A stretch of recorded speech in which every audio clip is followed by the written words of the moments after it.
Sircilla municipal ఎన్నికల ప్రచారంలో కేటీఆర్ కు చేదు అనుభవం ఎదురైంది. సిరిసిల్ల పట్టణంలోని పెద్దూరు బాబాజీ కాలనీలో 9వ వార్డులో కేటీఆర్ ను నిలదీశారు కాలనీ ప్రజలు.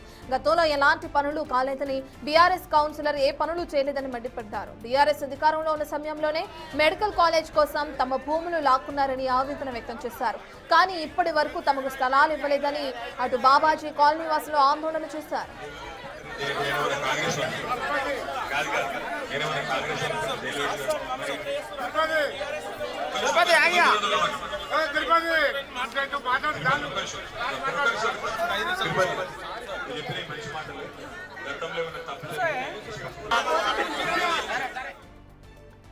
సిరిసిల్ల మున్సిపల్ ఎన్నికల ప్రచారంలో కేటీఆర్ కి ఆ చేదు అనుభవం ఎదురైందని చెప్పుకోవచ్చు. అక్కడ ఉన్న కాలనీ వాసులందరూ కూడా ఆయన్ని ఎదురు ప్రశ్నించడం కూడా జరిగింది.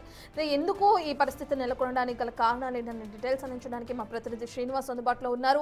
శ్రీనివాస్, మనం చూస్తున్నాం ప్రధానంగా బాబాజీ కాలనీ వాసులు అటు ఆందోళన చేస్తూ కూడా కేటీఆర్ ను నిలదీస్తున్న ఆ తీరుని మనం చూస్తున్నాం. అయితే కేటీఆర్ దగ్గర నుంచి ఎటువంటి సమాధానాలు వచ్చాయనుకోవచ్చు, డీటెయిల్స్ అంటే?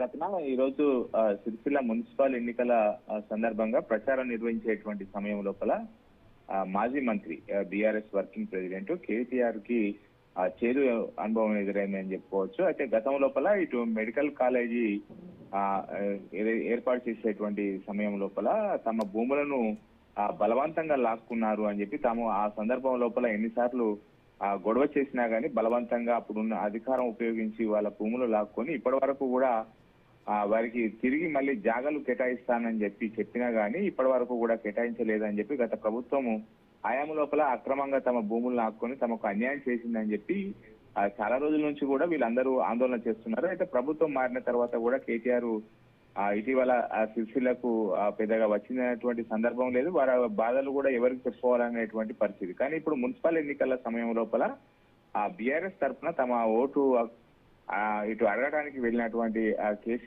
కేటీఆర్ ను బాబాజీ కాలనీ లోపల అంటే 9వ వార్డు లోపల ప్రచారం నిర్వహించేటువంటి సమయం లోపల ఇదే అంశం పైన తమ భూములు అక్రమంగా లాక్కున్నారు, దాని పరిస్థితి ఏంది అని చెప్పి అయితే అక్కడ ఉన్నటువంటి మహిళలు నిలదీయడంతో అయితే ఒకసారి కేటీఆర్ అవాక్ అయినటువంటి పరిస్థితి. ఎందుకంటే వారందరూ కూడా గత 10 ఏళ్ల కాలం లోపల మీరు ఉన్నటువంటి సమయం లోపలనే మెడికల్ కాలేజీ కోసం తమ భూములు లాక్కున్నారు, కానీ తమకు జాగాలు మళ్ళీ తిరిగి ఇస్తానని చెప్పి ఎలాంటి స్థలాలు ఇవ్వకపోగా చాలా రోజుల నుంచి కూడా ఎదురు చూస్తున్నామని చెప్పి ఆ కాలనీ వాసులు అందరూ కూడా ఆందోళన చేసినటువంటి పరిస్థితి కనబడుతుంది. మున్సిపల్ ఎన్నికల సందర్భంగా అన్ని తానై సిరిసిల్ల లోపల ఎట్టి పరిస్థితి లోపల కూడా బీఆర్ఎస్ ను ఖచ్చితంగా గెలిపించుకోవాలని చెప్పి ఇటు అక్కడనే సిరిసిల్ల లోపలనే మాకం వేసినటువంటి కేటీఆర్ ఇటు పకడ్బందీగా ప్రణాళికలకు రూపొందిస్తూ కూడా ఇటు ప్రచారం కొనసాగిస్తున్నటువంటి నేపథ్యం లోపల ఇప్పుడు మహిళలు నిలదీయడంతో ఒక్కసారిగా కేటీఆర్ అవాక్ అయినటువంటి పరిస్థితి కనబడుతుంది. రత్న, రైట్, థాంక్యూ శ్రీనివాస్.